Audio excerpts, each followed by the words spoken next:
Hi hello ನಮಸ್ಕಾರ, ಎಲ್ಲರೂ ಹೇಗಿದ್ದೀರಾ? Welcome to first view Kannada. ನಾನು ಸೌಮ್ಯ ಹಾಸನ್. ಸದ್ಯಕ್ಕೆ ನಾನಿರುವಂಥದ್ದು ತುಂಬಾ ಎಕ್ಸೈಟಿಂಗ್ ಆಗಿರುವಂತಹ ಒಂದು ಸುಪ್ರಸಿದ್ಧ ಸ್ಥಳ, ನಮ್ಮೂರ ಮಂದರ ಹೂವೆ. ಈ ಸಿನಿಮಾನ ಎಷ್ಟು ಜನ ನೋಡಿದ್ದೀರಾ?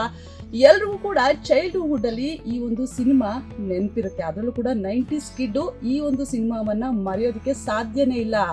ಆ ಸಿನಿಮಾ ಅಂದ ತಕ್ಷಣ ನಮ್ಗೆ ನೆನಪಿಗೆ ಬರುತ್ತೆ ಯಾಣ. ಬನ್ನಿ, ಇವತ್ತು ನಾನು ಅಲ್ಲಿದ್ದೀನಿ, ಅದರ ಕಂಪ್ಲೀಟ್ ಡೀಟೇಲ್ಸ್ ನಿಮ್ಗೆ ಹೇಳ್ತೀನಿ. ನಾವು ಬಂದಿದ್ದೀವಿ ಇವತ್ತು ಯಾಣಗೆ.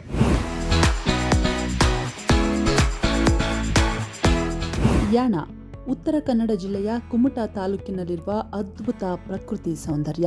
ಯಾಣದಲ್ಲಿರುವ ಎತ್ತರವಾದ ಕಪ್ಪು ಶಿಲೆಗಳ ಸೌಂದರ್ಯವನ್ನ ನೋಡ್ತಾ ಇದ್ರೆ ಒಂದು ಕ್ಷಣ ನಮ್ಮನ್ನೇ ನಾವು ಮರೆತು ಬಿಡ್ತೀವಿ. ಅಂತಹ ಅದ್ಭುತ ಪ್ರಕೃತಿ ಸೌಂದರ್ಯ ನಮ್ಮ ಕರ್ನಾಟಕದಲ್ಲಿದೆ.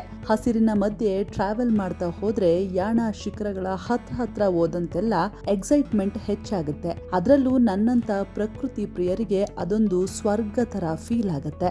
ರೊಕ್ಕಿದ್ದರೆ ಗೋಕರ್ಣ, ಸೊಕ್ಕಿದ್ದರೆ ಯಾಣ ಅನ್ನೋ ಗಾದೆ ಮಾತಿದೆ. ಹಣವಿದ್ರೆ ಗೋಕರ್ಣವನ್ನ ಸುತ್ತಬಹುದು, ಮೈಯಲ್ಲಿ ಸೊಕ್ಕು ಶಕ್ತಿ ಇದ್ರೆ ಯಾಣವನ್ನ ಹತ್ತಬಹುದು ಎಂಬ ಗಾದೆ ಮಾತಿದೆ. ಈಗ ಬಿಡಿ, ಯಾಣಗೆ ಹೋಗ್ಲಿಕ್ಕೆ ಮುಂಚೆ ಇದ್ದಷ್ಟು ಕಷ್ಟ ಏನಿಲ್ಲ. ಬೆಂಗಳೂರಿನಿಂದ ಯಾಣ 473 ಕಿಲೋಮೀಟರ್, 8 ಗಂಟೆಗಳ ಜರ್ನಿ ಅಷ್ಟೇ. ಸಹ್ಯಾದ್ರಿ ಸಾಲುಗಳ ಮಡಿಲಲ್ಲಿರುವ ಯಾಣದಲ್ಲಿ 2 ಕಪ್ಪು ಶಿಲೆಗಳ ಬೆಟ್ಟಗಳಿವೆ. ಒಂದು ಭೈರವೇಶ್ವರ ಶಿಖರ, ಮತ್ತೊಂದು ಮೋಹಿನಿ ಶಿಖರ. ಭೈರವೇಶ್ವರ ಬೆಟ್ಟ ಸುಮಾರು 120 ಮೀಟರ್ ಅಂದ್ರೆ 390 ಅಡಿ ಎತ್ತರವಿದೆ. ಮೋಹಿನಿ ಶಿಖರ ಸುಮಾರು 90 ಮೀಟರ್ ಅಂದ್ರೆ 300 ಅಡಿ ಎತ್ತರವಿದೆ. ಈ ಬೆಟ್ಟಗಳ ಸುತ್ತ 2400 ಎಕರೆ ಜಾಗ ಸದಾಕಾಲ ಹಸಿರಾಗಿರುತ್ತೆ. ಯಾಕಂದ್ರೆ ಅಲ್ಲಿರೋದು ನಿತ್ಯ ಹರಿದ್ವರ್ಣ ಕಾಡು. ಯಾಣ ಸುತ್ತಮುತ್ತಲಿನ 3 ಕಿಲೋಮೀಟರ್ ವ್ಯಾಪ್ತಿಯಲ್ಲಿ 61 ಬಂಡೆಗಳು ಇದೆಯಂತೆ. ಭೈರವೇಶ್ವರ ಬೆಟ್ಟದ ತಪ್ಪಲಿನಲ್ಲೇ ಭೈರವೇಶ್ವರ ದೇವಸ್ಥಾನವಿದೆ. ನಾವು ಯಾಣಗೆ ಹೋದ ಕೂಡಲೇ ದೇವಾಲಯದ ಒಳಗೋಗಿ ಶಿವನ ದರ್ಶನ ಮಾಡಿಕೊಂಡು ನಂತರ ಗುಹೆಯಂತಿರುವ ಶಿಖರವನ್ನ ಸುತ್ತಬಹುದು. ಈ ಸ್ಥಳಕ್ಕೆ ಪೌರಾಣಿಕ ಹಿನ್ನೆಲೆ, ವೈಜ್ಞಾನಿಕ ಹಿನ್ನೆಲೆ ಇದೆ. ಮೊದಲಿಗೆ ಪೌರಾಣಿಕ ಕತೆ ಹೇಳ್ತೀನಿ ಕೇಳಿ. ಸ್ಕಂದ ಪುರಾಣದ ಪ್ರಕಾರ ರಾಕ್ಷಸನಾದ ಭಸ್ಮಾಸುರನು ಶಿವನನ್ನ ಕುರಿತು ಘೋರವಾದ ತಪಸ್ಸು ಮಾಡ್ತಾನೆ. ನಾನು ಯಾರ ತಲೆಯ ಮೇಲೆ ಕೈ ಇಡ್ತೀನೋ ಅವರು ಭಸ್ಮವಾಗಬೇಕು ಎಂಬ ವರವನ್ನ ಪಡಿತಾನೆ. ವರ ಸಿಕ್ಕ ಕೂಡಲೇ ಅದನ್ನ ಪರೀಕ್ಷೆ ಮಾಡಲು ಶಿವನ ತಲೆಯ ಮೇಲೆಯೇ ಕೈ ಇಡಲು ಮುಂದಾಗ್ತಾನೆ. ಆಗ ಶಿವನು ತನ್ನನ್ನ ತಾನು ರಕ್ಷಿಸಿಕೊಳ್ಳೋದಿಕ್ಕೆ ವಿಷ್ಣುವಿನ ಸಹಾಯ ಕೇಳ್ತಾರೆ.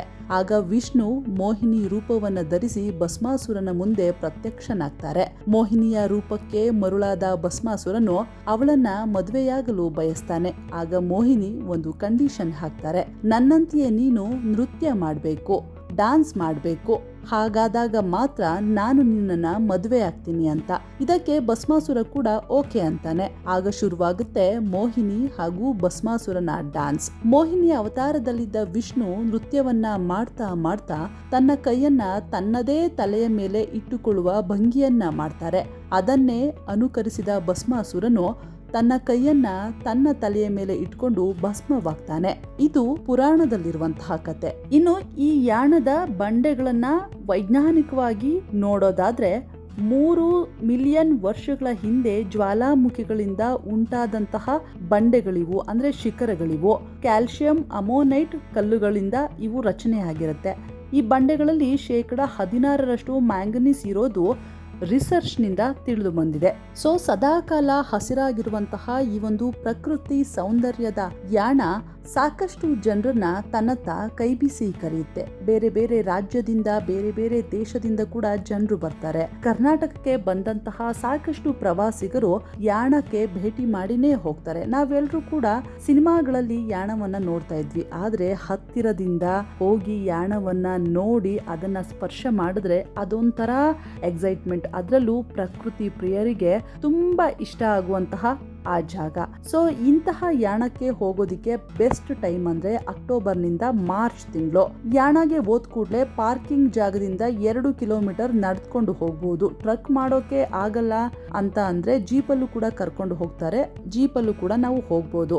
ಇದು ಹೊನ್ನಾವರ ಫಾರೆಸ್ಟ್ ಡಿವಿಷನ್ಗೆ ಬರುತ್ತೆ. ಶಿರ್ಸಿಯಿಂದ 45 ಕಿಲೋಮೀಟರ್, ಕುಮಟಾದಿಂದ 32 ಕಿಲೋಮೀಟರ್, ಹಾಗೆ ಗೋಕರ್ಣದಿಂದ 47 ಕಿಲೋಮೀಟರ್ ಆಗುತ್ತೆ.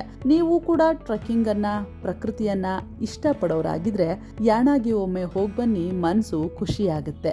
ಸೊ ಈ ವಿಡಿಯೋ ಇಷ್ಟ ಆದರೆ ಲೈಕ್ ಮಾಡಿ, ಮಾಹಿತಿ ಇಷ್ಟ ಆಗಿದ್ರೆ ಕಮೆಂಟ್ ಮಾಡಿ. Thank you.